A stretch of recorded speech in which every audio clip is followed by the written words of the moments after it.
are things about my past that, on some days I'm just like, I have power over it. There are other days when it has power over me.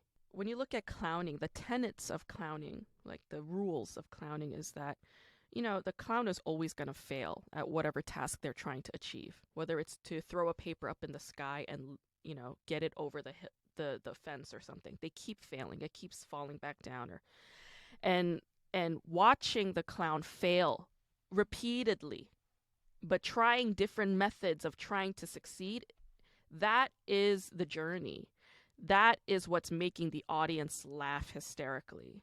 That is the clown's job. The clown's job is not to succeed. It's to constantly fail and constantly try different modes of failing. That journey is the process. That's the answer. So for me, it's like every day when I wake up and I journal, every day when I do some meditation, when I stretch, when I go to the park and I do some sketching, when I do my work for my work to make money, when I do comedy, when I do whatever, all of that is me trying to accept my past, trying to resolve the impossible. And that will go on till the day I die. Hey, this is It's Mental Podcast. Today we have our special guest, Grace. Grace, where are you from and where are you based? I'm based in Los Angeles. I'm from New York. We met each other. We met each other in Berlin comedy scene. What brought you to Berlin? I just needed a break from Los Angeles, and I've always wanted to be in Berlin. A lot of my close artist friends always spoke very fondly of Berlin, so I wanted to see what it was about myself. So you came to Berlin to do comedy? I just went to Berlin to live. Oh, how long have you lived in Berlin? I would say a total of like about 6 months. Cool. Did you like it? Mm-hmm. Yeah, I love Berlin. It's one of my favorite cities. Cool. Me too. I really like Berlin too. But I hope the lockdown can be over and sometime you can come back to visit. Yeah, and I'd like that too.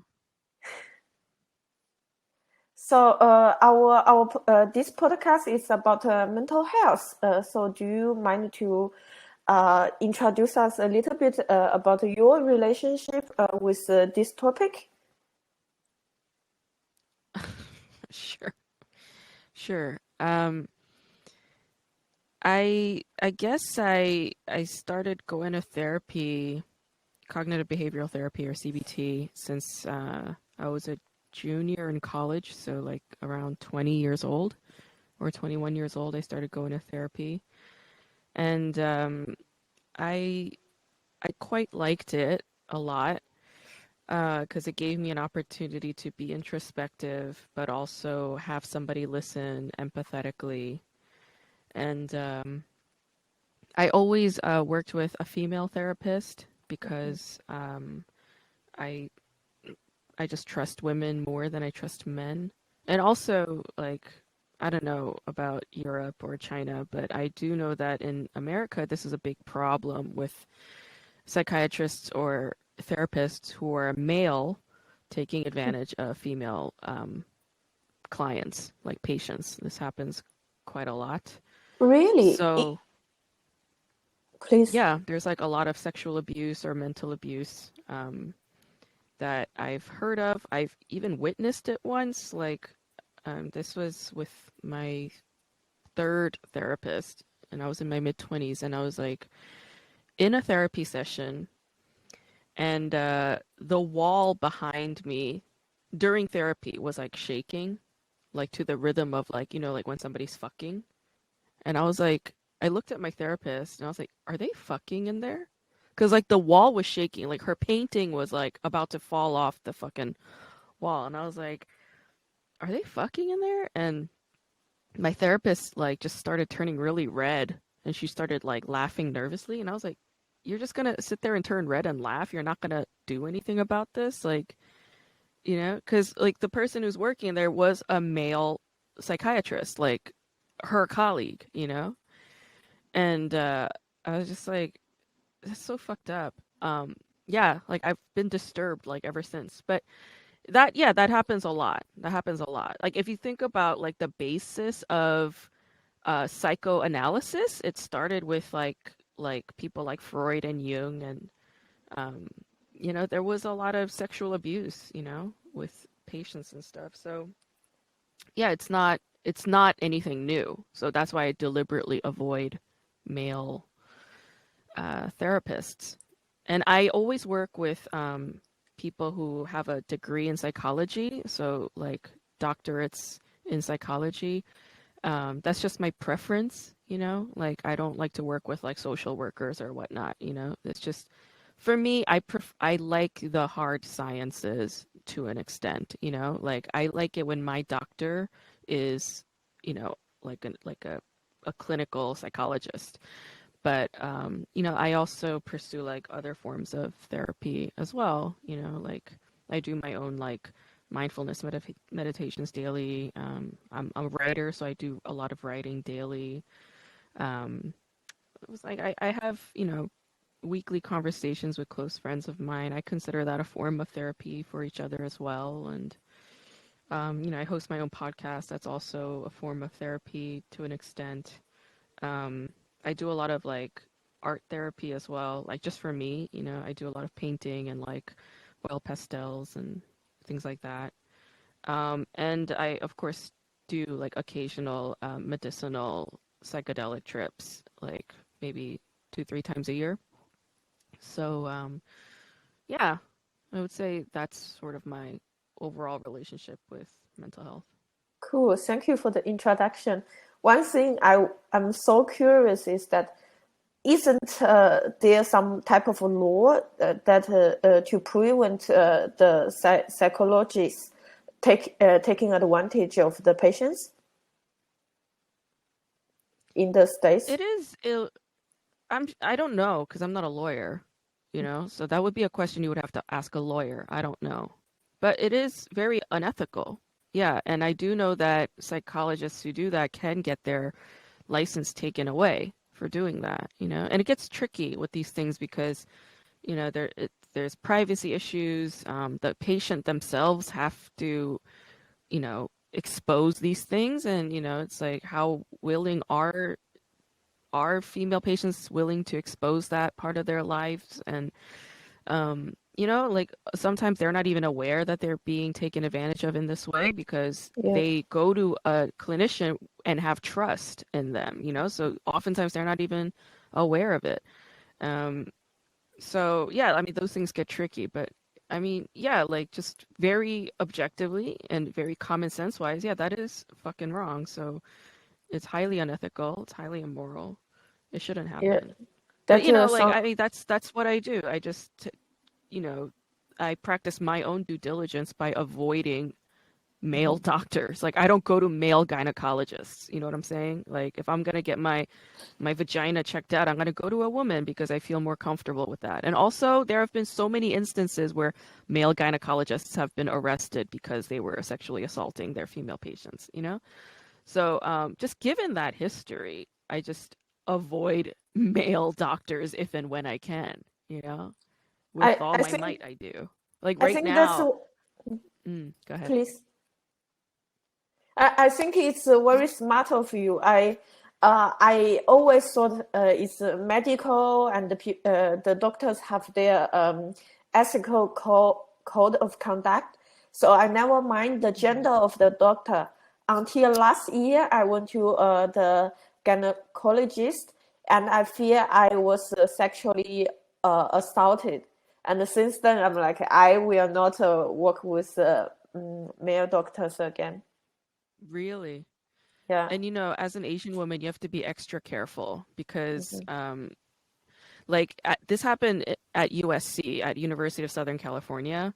The male gynecologist who was taking in a female, well, they're all female, like, cis women client like patients, he was specifically targeting international Asian students because he knew that they would be less likely to speak up. They would be less aware. And that was also his fucking fetish too, you know? So like as Asian women, like we have to be extra careful when it comes to those things because there is a long history of that kind of targeted abuse. Yeah. Yeah. Unfortunately. Mm. Yeah, so you mentioned that you started the CBT since you were 20 years old. Uh, Hmm. may I ask, is there a trigger for you to think, oh, I need it? Because I Is there a what? know, is there a trigger to make you to make the decision to go to seek professional help? Because we are both from Asian families. I know that Asian parents they don't have this mindset to ask you if you need help. So how did you make the decision on your own? Hmm. Yeah, no, I think that's valid because, yeah, I mean, my family, um, like everybody has a disorder, you know, and generally speaking, like like almost every single person on Earth has a form of mild psychosis and disorders. Like to claim that they are 100% normal and high functioning is ridiculous. I mean, that's a fucking lie. If you go around saying that, then man, do you have some fucking problems. But for me, yeah, I was in college. I could not get out of bed. Like I was severely depressed. I could not get out of bed. The thought of even washing my hair felt so impossible. It felt so dreadful to me, you know, and that's not normal. I was always worried and anxious about everything. I was like, oh my God, like I don't have enough money. I'm not pretty enough. I'm not smart enough. I'm not doing schoolwork enough. I'm not working hard enough, you know? And I was like working like 30 hours a week at a restaurant, you know? Like I worked a lot as a college student. And you know, and on top of that, I was also drinking a lot. I was drinking almost every single night. Um, you know, smoking a lot of cigarettes, you know, I was like very living that sort of grungy like New York college girl life. I had also broken up with someone, and that was a very abusive relationship. 8 years older than me. He started grooming me since I was like 17, and then we started dating, and then he like was such an abusive boyfriend, you know? Like, first of all, like having an 8 year gap when you're like a teenager, I mean, that's fucked up, you know? Mhm. I don't recommend it. If you're a teenager and you're dating somebody 8 years older, stop it right now. It's gonna ruin your life. You know, Um, I have a I friend in China. She was mhm, 15 when she was in high school, and she dated mhm, a guy, American guy in China, and that guy mhm. probably was like 22 or 23 at that time. And That's fucked up. he ended up buying quite some stuff for her, like buying some clothes from the US and mail it to her. And her Chinese parents, when they saw all the package sending to her home, her parents started to Yeah, of think this guy is a nice guy, and course. they accepted their relationship when she was like 15, 16. Yeah, That's quite yeah, gross. yeah. It's gross, but it's been going on forever. You know, like selling away your daughter in order to get goodies. You know, selling away your daughter in order to get money or financial security. I mean, that's been going on for centuries in Asia. You know, it doesn't surprise me at all. It goes on to this day, you know, so that doesn't surprise me at all. But yeah, I mean, you know, it's wrong. It's wrong for anybody who is not a teenager to date a teenager. It's wrong, flat out. Um, but yeah, he was extremely abusive. Like he would like scream at me all the time. He would always be like manipulating me, you know? And like that's what you do when you're older and you're a man and you have a bunch of fucked up issues. Like he had a lot of issues, you know? Like he also suffered sexual abuse when he was younger. He, you know, had like divorce trauma, I guess. Like his father was like an abusive alcoholic towards his mother, and his mother was a single mother raising him and his brother. He's also the younger brother. Like he had an older brother and like younger siblings. Like you're an only child, right? Or do you have siblings? Yes, yes. You're an only child. I'm the only one. So like a lot of younger siblings have a complex when it comes to things like that. Like they feel like their older sibling is like needs to be this ideal sort of figure, Mm-hmm, like they sort of look up to mm-hmm, their older sibling. And that is problematic because the older sibling is human, right? They are human. They can make mistakes. They can injure the younger sibling, emotionally, mm-hmm. physically, whatever. So he had a lot of that kind of pent up resentment too towards his older brother. And yeah, and just like a lot of, I don't know, a lot of like material insecurities, like he went to an Ivy League school and he like hated the fact that I did not go to an Ivy League school. I was like, what? Like, it was so fucking weird. He also had like some messed up things, like his ex-girlfriend right before me, she had dumped him, but she also after she dumped him, like she had like hooked up with a guy immediately and gotten pregnant and then aborted the baby and then kept calling him and telling him about it or something. And I guess like that fucked him up too. So whenever like I would complain to him, I'd be like, oh, like I didn't get my period this month, or like I think I have a UTI, he would like start freaking out and he would like start haranguing me and being like, what if you're pregnant? What if you're fucking pregnant? What are you gonna do? And I'm just like, I don't know, like we'll figure it out, but it's not the case. Like I'm not pregnant, like so it was just like dealing with his baggage was so heavy, being like that young.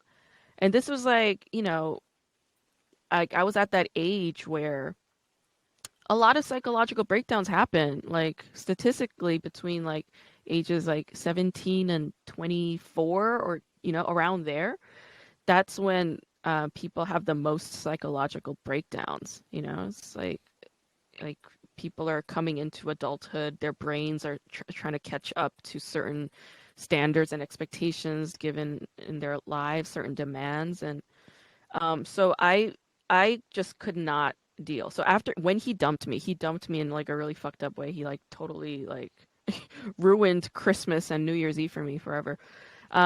It was traumatic, because the whole time that we were together, he kept saying like, "Oh, like when you turn 21, we'll go to Vegas and get married." And he would say this like whenever we would get into a fight too, So it's like severely manipulative.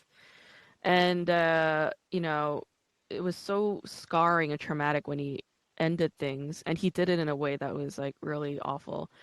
Um, like that's when my depression was like full on. Like before it was already bad, but now it was like full on. I couldn't go to school, I couldn't go to work, I couldn't do anything. And I kept having crying episodes, like I would be like at the dinner table and I would just be eating and then tears would just be coming down my eyes just like while I'm eating. Or like I'm on the subway and just tears would just be coming down my face, like involuntarily.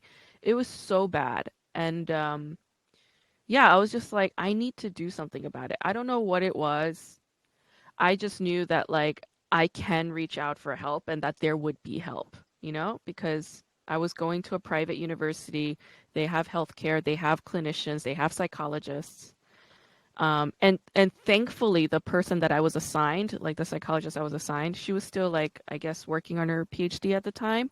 And she was like a very like gentle spoken, um just like a very gentle young woman, somebody who seemed close to me in age. She seemed very trustworthy. And yeah, like I just had a great experience with her. So that sort of helped me develop more trust in CBT, and I've been on it since. Yeah.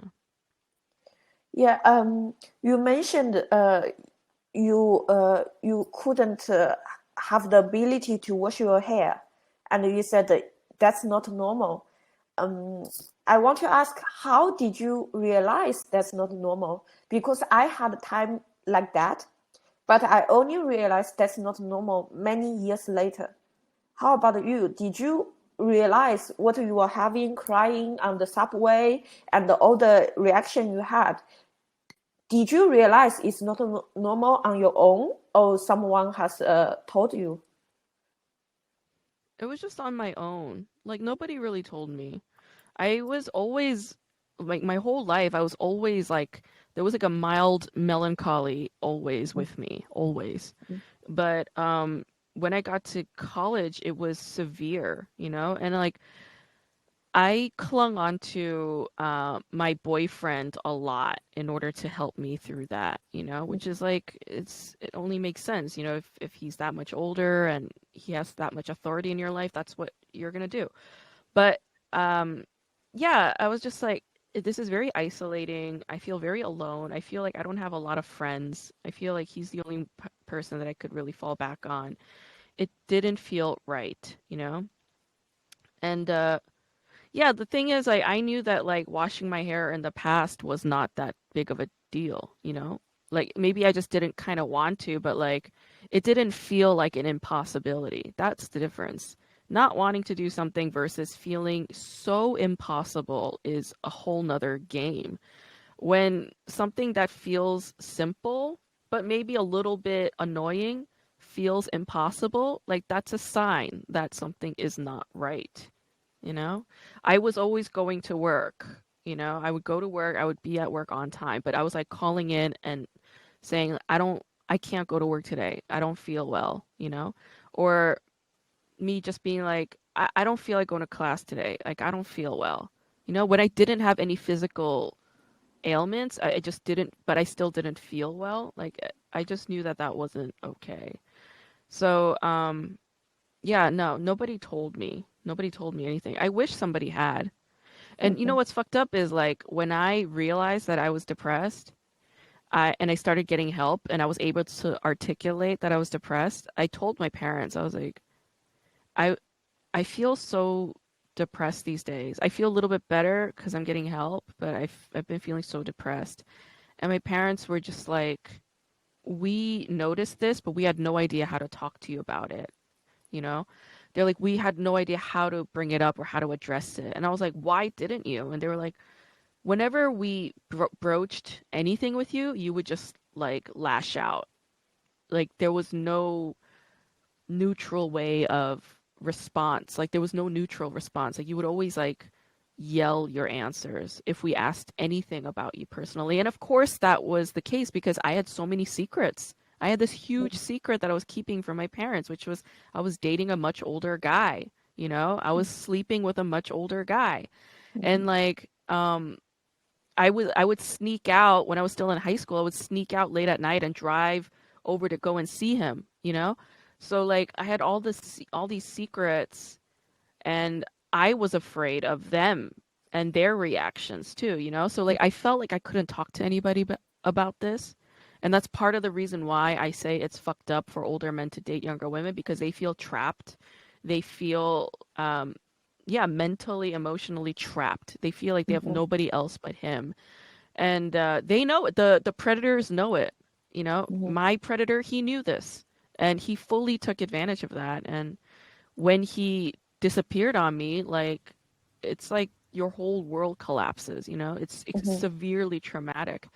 And yeah, my parents were just like, yeah, like we did sense this radical change in you. We just didn't know how to talk to you about it.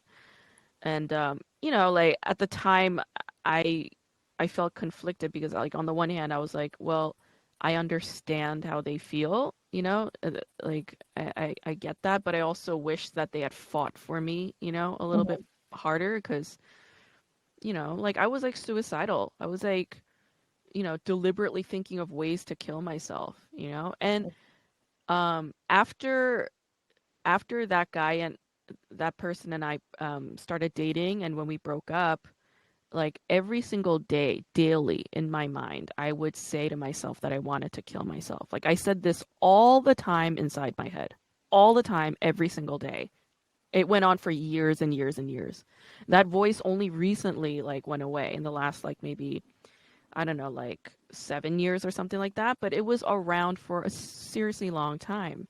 And That's not fucking normal either, you know, when you have a voice inside your head telling you to kill yourself all the time. That's not normal. So, yeah, I would say those were the things that just pointed to me, just like just one day, just being like, I'm so unhappy. I am in constant pain. How do I make this stop? There's got to be a way. So, yeah, I reached out to my university's uh, healthcare clinic, and they helped me right away. So I was very lucky in that. I'm so glad that you realize it on your own and looked for help. May I ask, from this guy dumped you to you went for help? How long it was in between? He and I started dating when I was 17, and then he dumped me right before my 20th birthday. Um, the whole time since I was 17 till the day he dumped me, I was extremely depressed. I was so unhappy. And then I would say like so he broke up with me like around January, and then I would say around in the Mm-hmm. spring of that same year, I went and got help. Yeah. And actually, I take it back. It's not only me. Okay, so at the time, I had a roommate. I was living with a roommate. She was going to NYU, and she was like cutting herself and doing shit like that. But like, I was also cutting myself, like whatever. I just thought it was like something all girls did, and it's not. It's not normal to cut yourself. Um, but she had to go to the hospital because she overdosed on this medication called Klonopin. I don't know if you know Klonopin, but it's like an anti-anxiety medication. Mm-hmm. She had taken about 10 of those, and she was like on like a instant messenger chat like on the computer with her boyfriend at the time. And when I came home from work, I was like, "Hey," and she turned around and she looked at me, and her eyes were all fucked up. Like her eyes were all weird. And I was like, "What's wrong with you?" And she was like, "I took like 10 Klonopin." I was like, "You took 10 Klonopin?" And she looked at me and she was like, five." And I was like, "Did you take 5 or did you take 10?" She's like, "I took 10." And then I was like, "You need to call your therapist right now." So she calls her therapist, and her therapist like stays on the phone with her for a really long time. And I'm like, can I talk to your fucking therapist?" I take the phone and I'm like, "Why are you keeping her on the phone? Why are you not calling an ambulance? Like, what am I supposed to do right now? I told her to call you so that you could do help. You're not doing help. You're sitting here talking to her. What if she's like in danger?" And she was like, "I know." She's like, "I'm glad you took the phone. I have the number for poison control." Like poison control is like a number that you call if like your dog eats something he shouldn't have eaten, or if your baby ate something that they shouldn't have eaten. I call poison control. I tell them my roommate just took 10 Klonopin. They're like, "Call 911 right now." So call the Mm-hmm. emergency people. So I call 911. An ambulance comes. Ambulance takes her to the nearest hospital. They say that they're going to commit her, you know, to Mm-hmm. a psychiatric hospital. Mm-hmm. Um, and I remember calling her boyfriend and being like, "Did you know that your girlfriend was taking 10 Klonopin?" He was like, "Yes." I was like, "Why did you not say or do anything?" And he was like, "I don't know. She was lucid. She was talking to me normally. I thought she was fine." I was like, "You think taking 10 pills is fine? You think that's fine?" And, you know, like that happened to me. I don't know exactly, maybe like a year. I think a year before my boyfriend and I broke up. But like when I saw that and how reticent they were and how like, you know, just kind of sitting in their shit, you know? Um looking at that memory of that, I think also kind of catapulted my decision to go and seek help because like I was just so shocked by like her boyfriend's inaction, you know, her therapist's inaction. I was just like, you know, it's not okay to leave a person hanging after they've overdosed on drugs. You know, Mm-hmm. it's just Yeah. so yeah, I think my decision was also motivated by that, like having had that memory and being like, well, I know from her example, I know that there is help when I seek it, you know, Mm-hmm. and that I can't trust other people to help me out. because even her therapist and her boyfriend overlooked her needs, you know? Yeah. So it was very much like, I have nobody but myself, Mm-hmm. you know? I'm responsible for myself. So I didn't know that consciously. It was more Mm-hmm. like in the back of my mind, kind of like subconsciously, I think my subconscious was like, you know how to take care of this, you know? Yeah. Yeah. Grace, I think you are really a strong woman. It's Thank you. I think from what I heard from all other people, to look for initiate the whole steps to look for help is the hardest one, because many people are they tend to be in denial, and it takes very long for them. So I think I'm really glad you search for help. And I think the funny thing is that this pedophile, he broke up with you. So you you still wanted to be with him, but he dumped you. Um, Yeah. I Yeah. actually it's not similar. My ex-boyfriend is not a pedophile, but it was not a healthy relationship. And thinking back, I realized he has a chronic depression, but at the time, I didn't understand it. So we have lots of issue, and then he dumped me. Actually, he didn't dump me. I found out he was emotionally cheating on me on Christmas Eve, and he, Wow. yeah, and I was My ex with. dumped me on Christmas Eve too. Oh, we are so connected. I know. Okay, he was emotionally cheating on you. Okay. Yeah, and I was living in Germany already, so I went to Oh. Netherlands to visit him, to, want to spend the whole winter holiday together. Then I realized he was emotionally cheating. Then we had a big fight. We decided to break up. I booked a bus ticket because I was poor as fuck. Oh I my booked a God. bus ticket to go back to Germany, and I asked him to, and the bus is like at 11 p.m. or something. So Jesus. I asked him to go to the bus station with me, and we arrived like around 9 or something, because the bus station is in another city, and he has a ticket as a Dutch student. He can go there for free and can give me some discount. So Yeah. he went with me. I was like, please just go with me. I can save some money, and I don't want to go Yeah. alone. And we arrived at 9 p.m. The bus was at 11. He's like, okay, bye bye. And he left. He left me on like Christmas Eve, 9 p.m. in a bus station out of nowhere. Doesn't surprise me at all. Yeah. Yeah. And then on my trip back to Berlin, not Berlin, to another German city, I haven't ate like for 24 hours or something. And I was, the whole time I was crying and I was puking, but there's nothing Oh. coming out. It was Oh. horrible. Yeah. And Jesus. and I was so sad. Yes.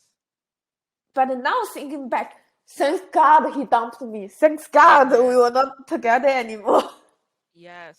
I know. I know. That was actually the universe looking out. The Yeah. universe was just like, you need to leave her because you suck and she's too precious. Yeah. That's what happened. That's awful. So, I hate buses. I hate buses so much. For long, like long extended rides, I think the bus is the worst punishment, you know? A yeah. train, I can do a train. A plane, fine. Even a car, I'll do a car. But a bus? No. No fucking way. It's torture.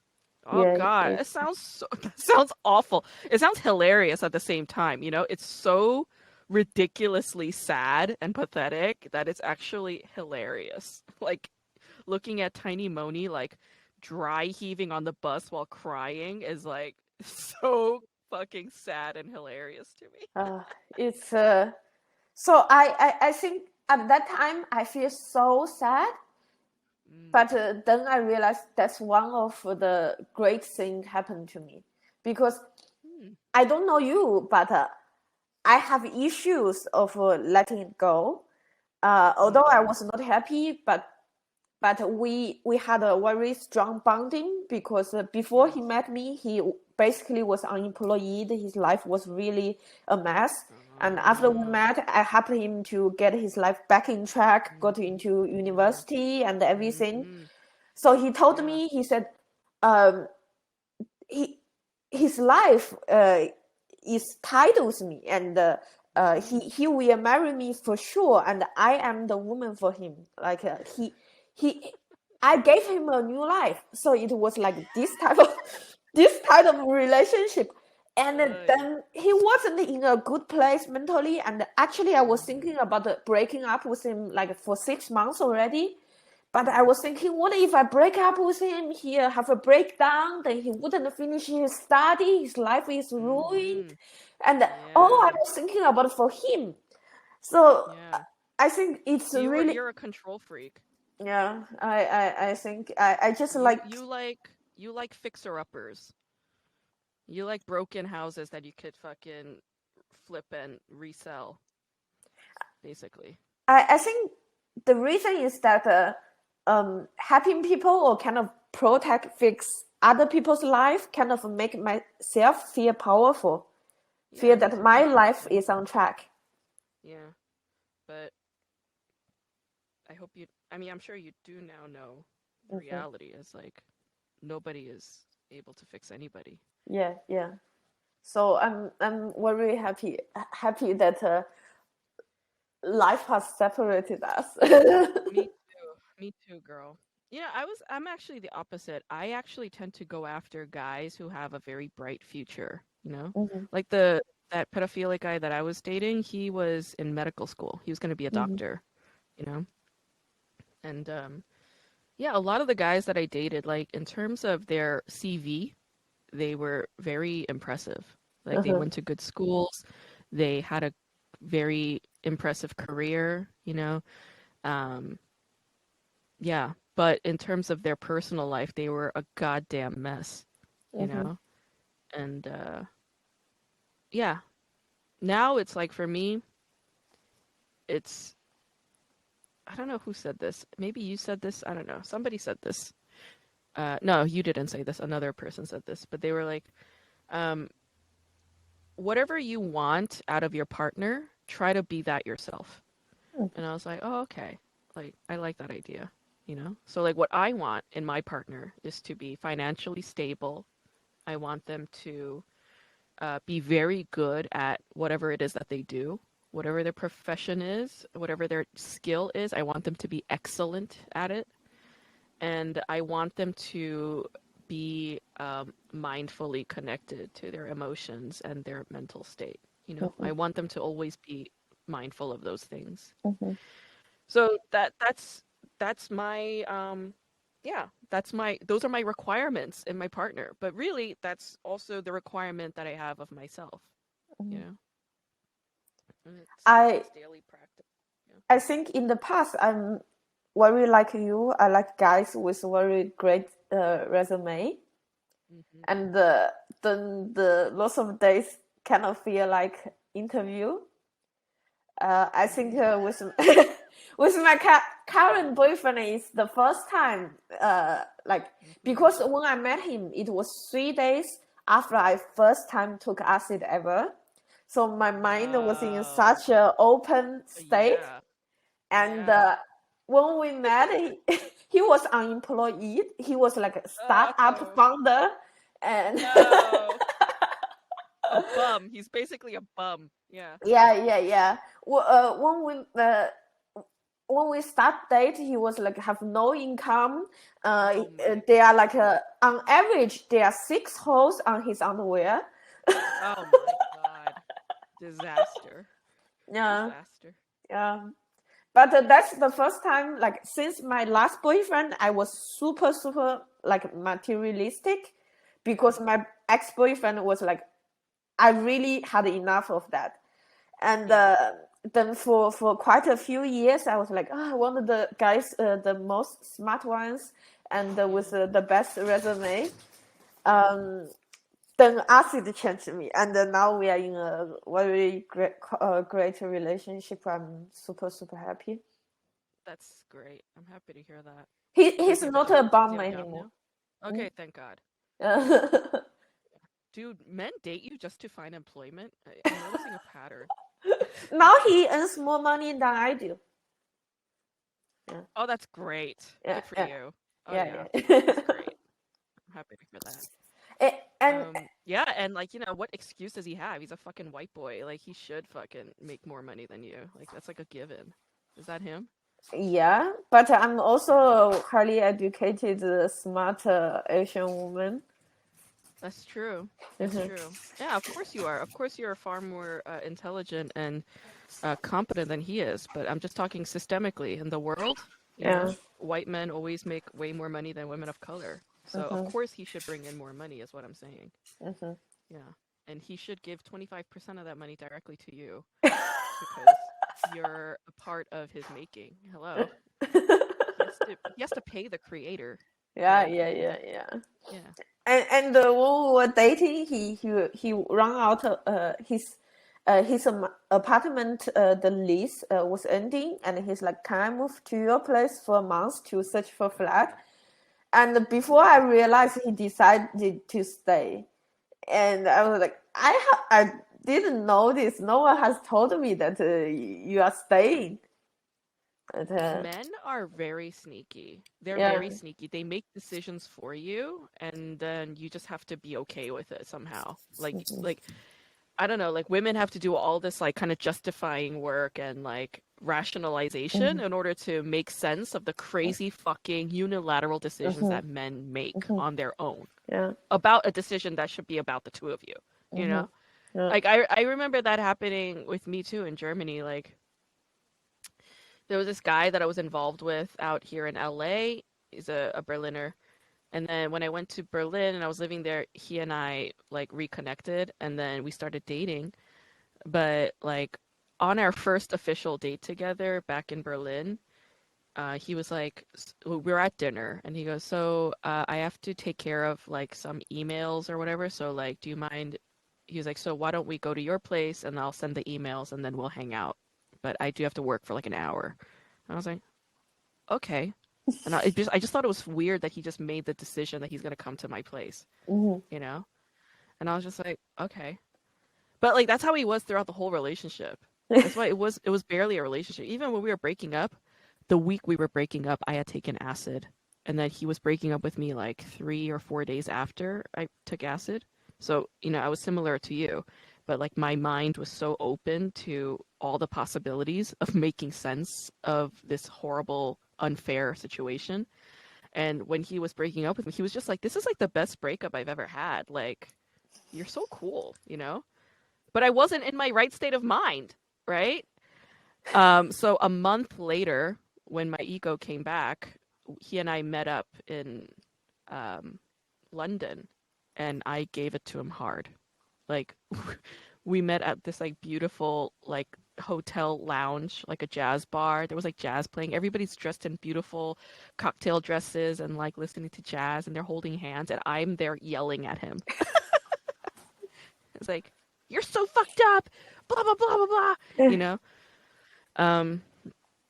So anyway, yeah, yeah. I think after like those kinds of moments, like those kinds of opening moments, it's like we are kind of in a very vulnerable place, Mhm. and it's a good thing, and it could be a potentially bad thing. In your case, it worked out, but in my case, I was just like very regretful of the fact that I didn't say everything I needed to say. Mhm. You know. So, may I ask, since your first time you look for the help, since then, did you have a relapse? Relapse of. Like a depression or anxiety episodes, like feeling. Oh yeah, Mhm. of course. That's never gonna go away. You know. And that's something I had to figure out and work through in therapy too. I would look at my therapist and be like, why aren't you fixing this? I brought you a problem. solve it, you know? Like I've always kind of been in that mode, like problem solving mode. I'm like, this is a problem. This is like a math problem. You can solve it. There's an answer. And they were just like, that's not how it works, you know? And and I was genuinely afraid of going back to that place, like as bad as it was when I was like, you know, in my teens and in college, like not being able to get out of bed, not being able to wash my hair, like crying episodes. I was afraid of ever going back there. Mhm. Um, but it's like I still have those kinds of moments, you know? Every once in a Mhm. while, it'll just Mhm. happen. Even if I'm doing everything right, even when I'm exercising, even when I'm eating well, even when I'm doing all my work, sometimes I'll just suddenly stop and I'll be very glum and I'll have like a mild moment of those kinds of situations where like I can't get off the couch. I can't stop watching 500 movies straight, you know? And when those episodes come, I just know that this will pass eventually. It's just Mhm. like riding out the wave. You know, it's like, okay, I feel like just doing this right now. Let me Mhm. just go and do that Mhm. right now. I'll just let me do that. When I am ready to come out of this, I know I will come out of it. Mhm. I have that certainty now and that trust, but that took years to come to, you know?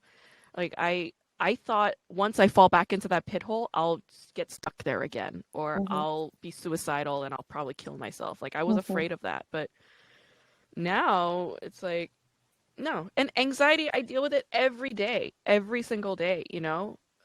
Moments of depression, I deal with it, yeah, constantly. When those depression episodes are longer, you know, then I know it's like, okay, this is like it's come, it's arrived. You know, I have to just tend to it and let it be around me for Mhm. however it wants to stay. You know, Mhm. but I now have the how do you say the tools to cope with Mhm. them Yeah. far better, Mhm. and they don't cause as much pain anymore. I think that's the Mhm. difference. Before, like it would cause immense pain. But now it's just like, oh, these are just kind of like feelings. I Mhm. just attach them more like I broaden my spectrum of feelings or my emotions and I'm just like, this is just that. That's what that is. It's not the end of the world. It's not cataclysmic. It's just this is just depression and that's Mhm. okay, you know? So, yeah, it was kind of like reshifting that frame of mind and also accepting that these are mental disorders that are there because it's, you know, in part inherited. Like my mom is like very depressed as a person. My dad is highly high strung. So I know that my family has these issues, and I also know that there are concrete causal reasons that made these things happen to me. You know, there were moments in my life that have caused these kinds of things. There's scars and there's wounds, and therefore it's there. But I know that that does not dictate my life. Mhm. You know what I mean? Mhm. Yeah. Yeah. So, so yeah. So when you have those moments now, hmm normally how long they last? It really depends. Most recently, most recently lasted about a month. Mhm. Yeah, about a month. And when it starts, what's your first reaction? What's your first tool to apply? Well, I talked to my therapist about it. Usually Mhm. when it's happening, like I'm just like not even I don't even realize that it's happening. It's just Mhm. happening. Mhm. And I just noticed that my lifestyle has changed like Mhm. drastically, you know? Like Mhm. I'm not going outside a lot. I'm sitting in my on my couch a lot. Like I stay on Mhm. my couch like the majority of the day. I know that that's a bad sign, you Mhm. know. I don't feel like doing any work, so I watch movies. I'll watch like Mhm. really long movies, and I'll Mhm. watch them nonstop. Mhm. Um, and I'll like order a lot of takeout, and I'll start binge eating. So, um, and that'll go on for like, yeah, 3 weeks, a month. I'll do it every single day. It's not That's the normal, you know? symptom. So I just, That's the I just tell symptom. my therapist. Mhm. Okay. Yeah, I Okay. just tell my therapist. And she's just like, sounds like you're depressed. I'm like, oh yeah, okay, yeah. No, and then I just say like, I don't know how long this is gonna last, and then we just talk about it, you know. usually there's no cause. There's no, like, I can't identify the cause. I can't identify what triggered this. It's just Mhm, happening, you know? mhm, And then I just know that I will get out of it at some point. mhm, Yeah. mhm. Do you have a habit of journaling? Hmm? Yeah. I do it every morning. Yeah. Uh-huh. Then if you look back, have you ever find any trace of pattern? I don't like to look at my journals very often. I'll Mhm, do it maybe once every 2, 3 years mhm, because looking at my journals is a lot of darkness there and it's mhm, very depressing. It's like reading the most depressing book, mhm, basically. So I don't revisit them very often. I mhm, usually journal because there's something heavy weighing on my mind. If mhm, there are some events like highlights, then I'll do that too. And mhm. that's only been a recent thing. Since last year, I tried to balance a little bit more with like more neutral, happy stuff Yes, so that when I reread them, it's not like reading a torturous book. yeah. But yeah, no, I didn't revisit those journals to try and identify patterns. So Anna Barros, she told me that if, of course, she read it somewhere. She says if you write something down, the memory stays with you longer. So if Mm. you only goes to writing when you are sad, then you are going to get more sad. So the right way to do is that to write your journal no matter what. And when you are happy, write it down. When you are not happy, Mm-hmm. write it down.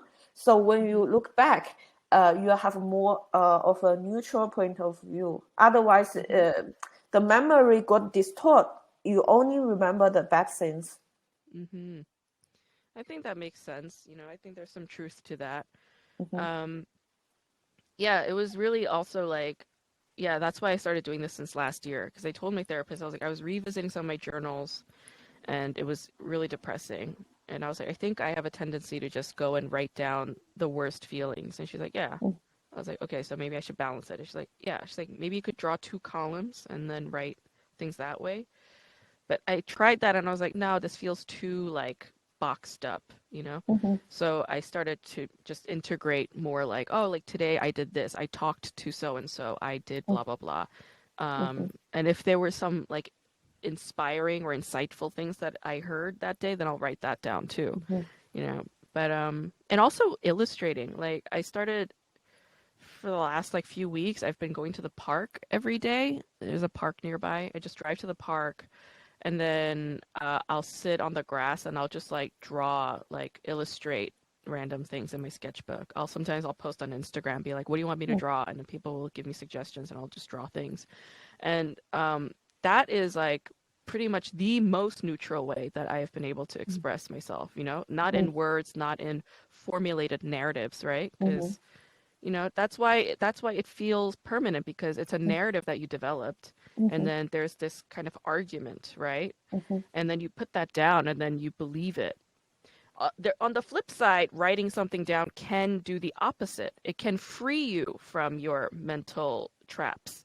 mhm, That is also very much true. That's why I was a mhm, writer initially. It's because like I was freeing myself of whatever ghosts that were haunting me. So there's that mhm. liberating side, but with something as personal as a journal, it can have the opposite effect. So illustrating, kind of sketching and drawing stuff, that's been for me the absolute most neutral way of Mhm. kind of cataloging my day to day. Cool. Glad you have the skills to do it. I always want to learn. I will learn it one day. So you talk about there's scars, things happened in your past, cause your depression. Have you work on it to deal with the, let's say, trauma? And have you been able to um, resolve some of them? Well, again, this word resolve means that there's a solution or there's an end game or there's Yeah. an answer, but So, there isn't, right? There is no resolution. oh, The did you try resolution, to accept it? Some of them somehow. I mean, even acceptance is very vague to me. Mm-hmm, Maybe I don't understand what this word means yet, but mm-hmm, to me, accept is so vague because mm. the I couldn't. degree and perspective, the degree in which I accept something or the perspective in which I accept something varies depending on the day and time and what state of mind I'm in or what emotional state I'm in or whether I'm hormonal that week or whatever it is. It varies drastically.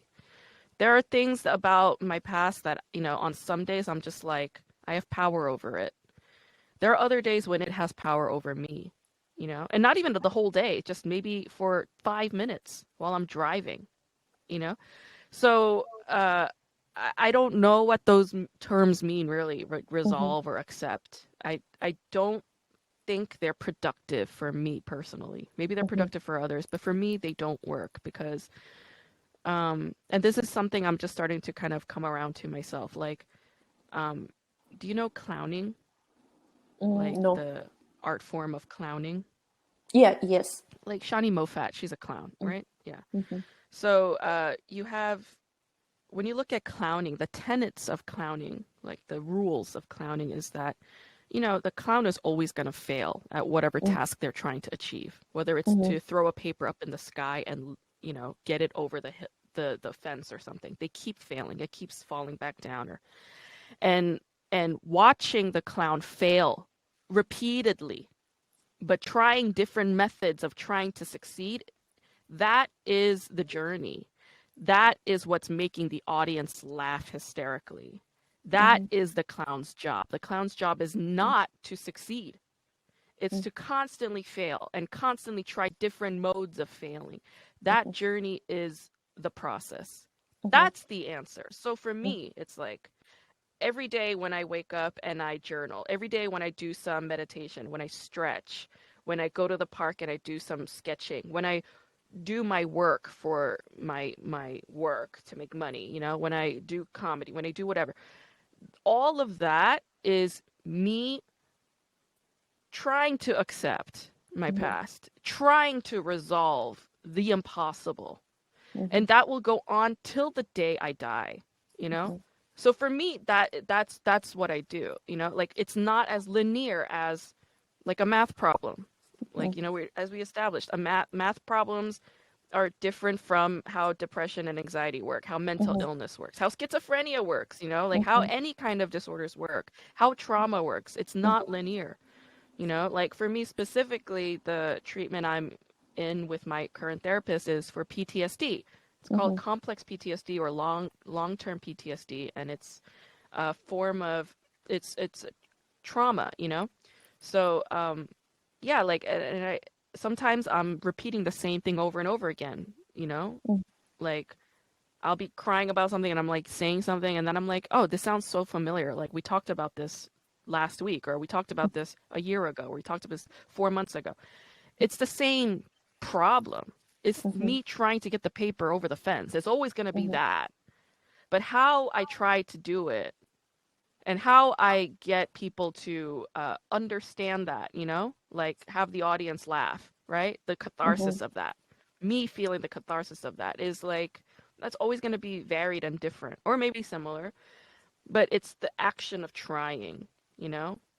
So I would say in that is my way of acceptance or my way of resolution, to know that this will never stop, and to Mm-hmm. know that I can do all of these things in order to cope, in order to get through the day, you Mm-hmm. know?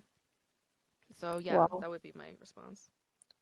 Well, Hmm. Grace, you are really a strong woman, strong person. This,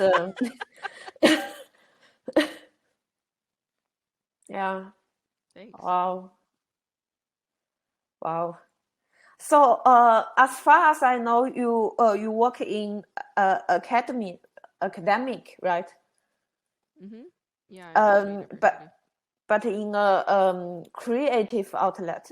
So, I as far as I know, Asian parents normally would like you to go to finance or accounting or let's say physics or something more tangible.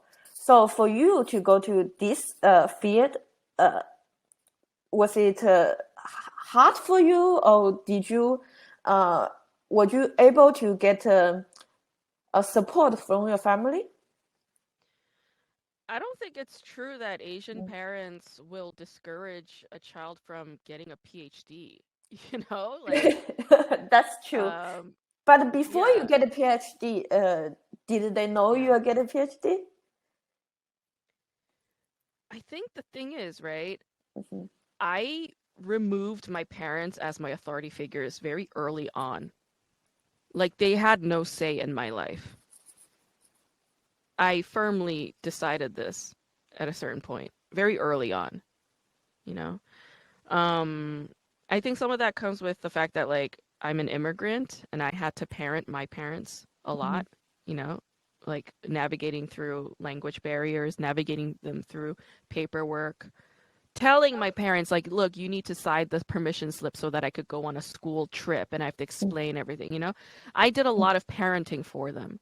So since I was very young, like 5 years old, my notion of parental authority was kind of gone. And even before that, like when I was very, very young, like 3, 4 years old, my parents always left me in the care of other people.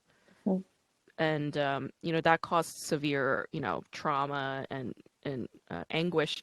So, like, I just had a general kind of feeling of distrust of authority figures in general. Mhm. So, like, I didn't care whether or not my parents approved or disapproved of anything I ever fucking did.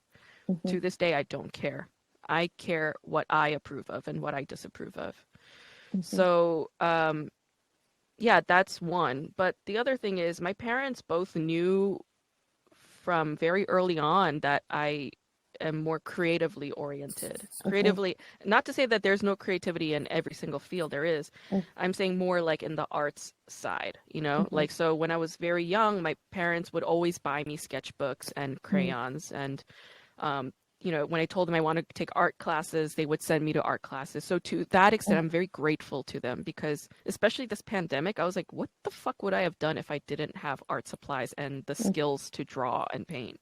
I would have been bored out of my goddamn mind, you know? So I'm very Mhm. grateful to them for having noticed that in me and respected my desire to pursue that. And when I majored in English in college, they were cool with it, you know. When I um yeah, and when I was just kind of doing internships and working and this and that, like they never really gave me shit about it, you know? Mhm. Like I think they had a lot of trust in me to Mhm. make sense of my own world and my own path in my own way. Mhm. I think they also firmly knew that they had no control or say over me. I think they Mhm. also realized that too. Mhm. So yeah, like when it comes to like, well, Asian parents don't allow this, don't allow that, like that whole conversation is very like cliche. Like I don't Mhm. think that's true of every Asian parent. I don't think that's Mhm. true. A lot of Asian Americans say that too, but I don't think that's Mhm. true. Um, all it means is that your parents just didn't know that Mhm. these other careers are also career paths. You know, Mhm. that's all that means.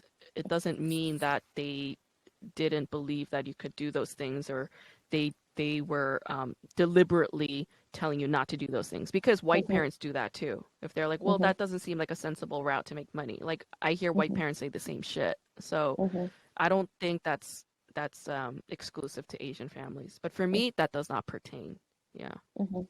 Whenever, in fact, And whenever I see Asian kids who are like talking about their parents too much, I always tell them, I'm like, you're obsessed with their parents. When are you gonna get over that? so, when did you start comedy, and what brought you into it? That I'd rather not talk about on your podcast. Um, yeah, I just don't really want to talk about when I started and what brought me in.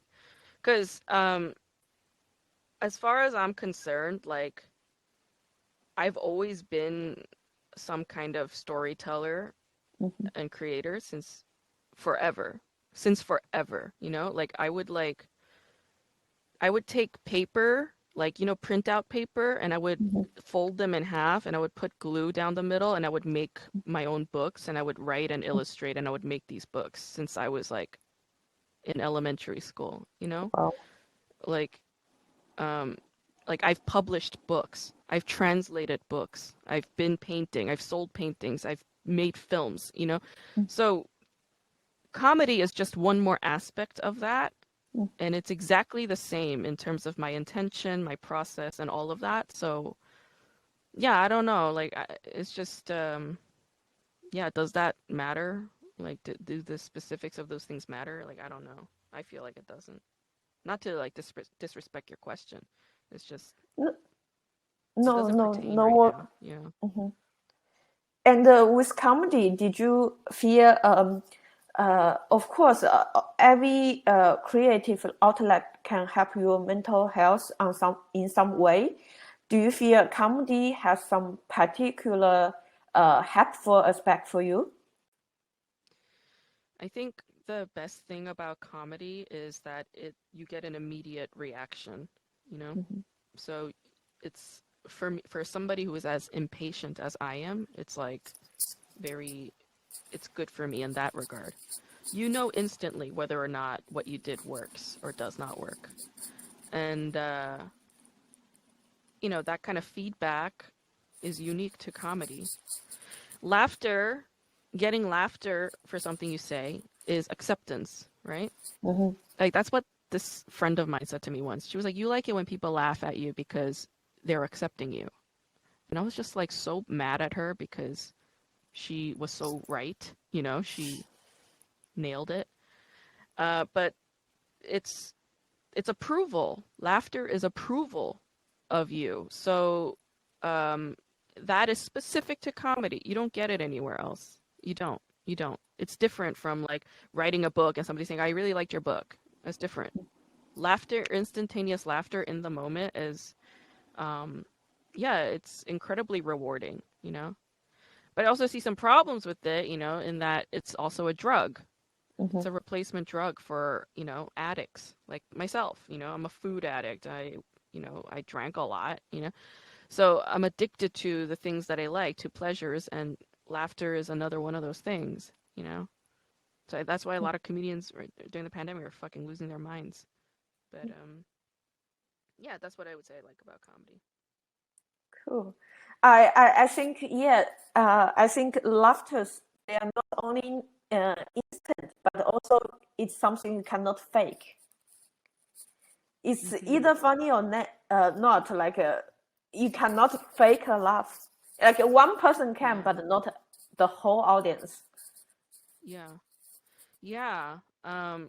That's definitely true. Uh, but I do think laughter can be faked. You know, there are some people who fake laughter. Like, come on, let's be real. But even there, like, I could tell whether it's fake laugh or a real laugh, you know? But There are you different can, kinds of laughter, wouldn't you mhm, say? There's some you there's can like nervous laughter and mhm. you You know. can make a one person in the audience fake it, but if the whole room is laughing, then Yes. there's no way to do that. Yeah. Yeah. Yeah. And in that regard, you know, comedy is also to an extent problem solving, right? Yeah, Because and that's why we do open mics because yeah. you're trying to figure out what's working. If it Hmm. doesn't land, right? And this is what I don't understand about some comedians is like they'll take a joke to an open mic, it bombs, and they'll keep doing it for years. I'm like, why? It didn't work. What are you trying to prove to yourself? It doesn't work. Let it go or adjust it. Rewrite it. Adjust it. There's nothing wrong with doing that, you know? Writing comedy is writing. Writing needs to be always rewritten.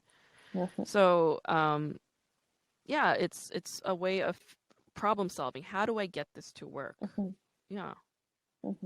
What I love it is also that I have a very serious imposter syndrome, and I always very harsh on myself. Mhm. And with comedy, I just know because the laughters cannot be faked. So if the whole room was laughing, then it must be good. So I Mhm. have very hard evidence to present to Mhm. myself. Say, please shut up. You are funny. Yeah. Yeah. Mhm. It's a really great feeling, You know, it's a great sound. It's a beautiful sound hearing Mm-hmm. a packed room laugh in Mm-hmm. unison. It's so beautiful, right? Mm-hmm. Like acid heads like us, we love unity, Yeah, yeah. oneness, right? It's oneness. It's like a room having consensus together. Mm-hmm. Like that's so beautiful to me. Yeah. Mm-hmm. My last question is my Mhm. favorite one, um, because I really want to know it. So, what is your favorite comedy special? My favorite comedy special? Yeah. It's such a hard question. Does it have to be one? No. Okay. Oh, well, then that's easy. Yeah. Um, I loved Jessica Carson's comedy special. I think I forget the title, but it's like the one that Bill Burr presents. Jessica Carson is this Jewish American comedian. She's a New Yorker. She's lesbian. She's overweight, and she is the funniest comedian on planet Earth, I think. When I was actually an intern in college, I was an intern for a theater production company, and they produced a comedy show for like Jewish American like senior citizens, like middle-aged people in New York. And she was on stage, like there was a lineup of three women, three Jewish comedian women. She was one of them. And she was bombing. Like nobody was laughing, right? Like 200 people in the theater. I was dying laughing. I was like I blacked out. At one point I lost vision. I blacked out. That's how hard she made me laugh. And all these old Jews were looking at me like weird, like giving me dirty looks, like, can you shut the fuck up? But I'm like, you're at a comedy show and you're not gonna laugh. Like, she's amazing, you know?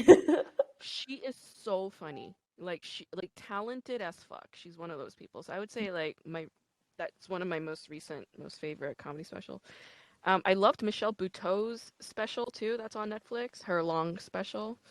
Um, I love Tig Notaro. Like anything Tig Notaro does, I'm extremely impressed by. Like in terms of writing, she's like to me one of the most impressive writers. So Really? anything she does, I I find her. I you Mm, I've like she is the comedian who got famous because she had cancer and did the set, mhm. right? Yeah. I find the cancer set was good, but all Mhm. the other Netflix specials, I thought there's just no jokes in it. Wow, that's amazing. Maybe you don't get it, Moni. I think it's Okay. just that you don't get it. A lot of people So don't get her. She's very polarizing. I think she's genius. She's brilliant. Like her sense of timing, her sense of security on stage, the fact that she could take one topic and talk about it for 10 minutes is so amazing to me. Like that to me is like untouchable as a skill. There's a lot to learn from her, I would say. Another comedian I worship is Norm Macdonald. I think he is so fucking funny. Norm Macdonald's sense of timing is incredibly impressive. And he is so weird. I love how weird he gets, you know? Like he's bizarre. He's bizarre as a person and as a comic, but he's very private too. He doesn't really Mhm. expose a lot about his personal life. He talks about a lot of zanky other shit, but like uh he's funny, you know, and that's hard to do. So he impresses me a lot. And you know, Dave Chappelle, like his specials like, you know, are also incredibly impressive. Not the most recent, not the stuff that he's been doing the pandemic. I would say that's less comedy like, but and Mhm. I would say Dave Chappelle hasn't really adjusted well to the times. I would say that. But yeah, like he's an amazing Mm. performer. So I would Yeah, say he those are is. my favorite comedians. Yeah. Well, cool. I'm going to check out them. I think I know Tig Notara and Dave Chappelle, but the other two I will definitely check them out. So uh, I guess that's the ending of the podcast. Do you have something to plug, or do you have something to say to our audience who might be suffering from mental health issues right now? Yeah, well, I'm gonna plug my podcast, K Drama School. Um, And yeah, follow me on all the socials at HJ. That's at AECHJAY. Um, and for people suffering from mental health issues, I would say there's help everywhere, you know, or there's, if you don't like the word help, there's aid. There are people who understand, you know, you're not alone in it ever. Mm. Um, so I would say just like reach out and just find those resources because they are there, you know, to Yeah. some extent, to some degree, they're everywhere. So reach out, look for them, and you know, just hang on, you know, because life is a gift. Yeah, I would say life is a gift, so hang on to that. Um, and yeah, I mean, I think this podcast is great too. So listen to this podcast. I think listening to other people's experiences is incredibly healing too. You Mhm. know, I think that's in fact very necessary. We can become very myopic in our own Mhm. unhappiness and we forget to listen to other people. But Mhm. listening to other people, you'll realize that you're not alone. I think that's the only way to find out. Yeah. I thought this podcast was so cute the way that you were conducting it like a college radio DJ. I'm Yeah. just very amateur, but I'm at least doing it. Everybody has to start somewhere. I think it's great. I You, think it's you great. know, what's his name? So, Mark Hein, so a comedian in Berlin. We did an interview podcast on Skype, and Yeah. afterwards, when I checked the recording, he half of his face is not on the screen. Anyway, Yeah. so Those things happen, but you know, just go with it. That's funny. Yeah. yeah. I guess.